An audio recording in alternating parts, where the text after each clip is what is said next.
Alpha ਮੇਲ ਇਹ ਲਫ਼ਜ਼ ਮੂੰਹ ਚੋਂ ਕੱਢੋ ਤੇ ਬੰਦੇ ਦੇ ਜ਼ਿਹਨ 'ਚ ਵੱਡਾ ਬਾਂਦਰ ਆਂਦਾ ਹੈ। ਪਰ ਸਾਡੇ ਮਾਸ਼ਰੇ 'ਚ ਅਲਫਾ ਮੇਲ ਉਹ ਹੈ ਜਿਹੜਾ ਬੰਦਾ ਆਪਣੀ ਅਸਲੀਅਤ ਨੂੰ ਭੁੱਲ ਕੇ ਜਿਮ, ਗੱਡੀਆਂ ਤੇ ਬ੍ਰਾਂਡਡ ਕੱਪੜੇ ਪਾ ਕੇ ਤੇ ਜਨਾਬ ਜ਼ਿੰਦਗੀ ਗੁਜ਼ਾਰਨ ਡਿਆ ਹੈ। ਅਲਫਾ ਮੇਲ ਮੈਂ ਤੁਹਾਨੂੰ ਦੱਸਣਾ ਕੌਣ ਹੁੰਦਾ ਹੈ। ਅਲਫਾ ਮੇਲ ਉਹ ਹੈ ਜਿਹੜਾ ਸ਼ੀਸ਼ੇ ਦੇ ਸਾਹਮਣੇ ਖਲੋ ਕੇ ਮੈਂ ਬਾਦਸ਼ਾਹ ਆ, ਪਰ ਮਾਂ ਵਾਸਤੇ ਦੁੱਧ ਵੀ ਲਿਆਣਾ ਹੈ। ਇਸ ਗੱਲ ਨੂੰ ਨਹੀਂ ਭੁੱਲਣਾ। ਸਾਡੇ ਮਾਸ਼ਰੇ ਦੇ ਜਿਹੜੇ ਅਲਫਾ ਮੇਲ ਹੈ ਉਹਨਾਂ ਦੀਆਂ ਨਿਸ਼ਾਨੀਆਂ ਅੱਜ ਮੈਂ ਤੁਹਾਨੂੰ ਦੱਸਣਾ ਸੱਜਣੋ। ਪਹਿਲੀ ਨਿਸ਼ਾਨੀ, ਕਿਸੇ ਦਾ ਫੋਨ ਨਹੀਂ ਚੁੱਕਦੇ ਪਹਿਲੀ ਵਾਰੀ, ਹਮੇਸ਼ਾ ਦੂਸਰੀ ਵਾਰੀ ਚੁੱਕਣਗੇ ਇਹ ਦੱਸਣ ਵਾਸਤੇ ਕਿ ਅਸੀਂ ਬੜੇ ਮਸਰੂਫ ਸੀ।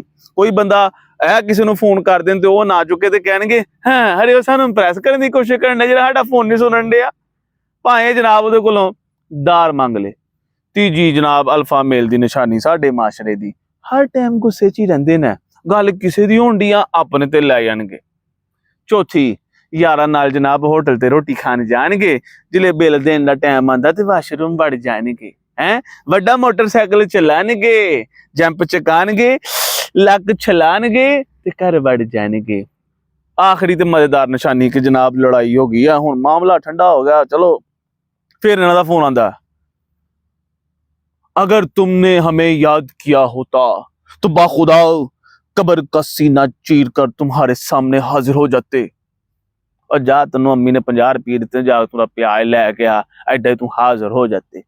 खैर मैं एक दिन एक असली अल्फा मेल नाल मेरी मुलाकात हुई चाचे के नाल। ना चाचा महंगियां जुतियां पांदा ही, ना जनाब ब्रांडेड कपड़े पांदा ही, लेकिन चाचा जिथों लंघदा हर महल्ले च जनाब उहदी इज्जत ही। खैर मैं चाचे नूं खिला रहा, मैं चाचा जी दसोगे असली अल्फा मेल हुंदा कौन है? उन्हें कहा, चाचे ने कहा अल्फा मेल काका वो हुंदा जिहड़ा वादा पूरा करे,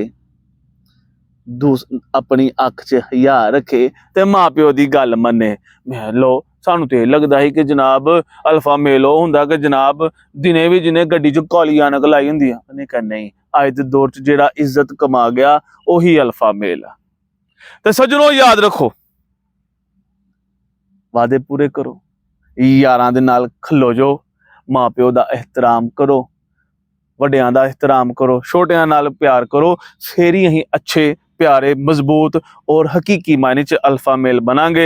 वरना जनाब असीं सिर्फ और सिर्फ अल्फी हैगियां, और वो भी वो वाली अल्फी जिहड़ी किसी दे गोडियां चों निकली है। खुश रवो, आबाद रवो।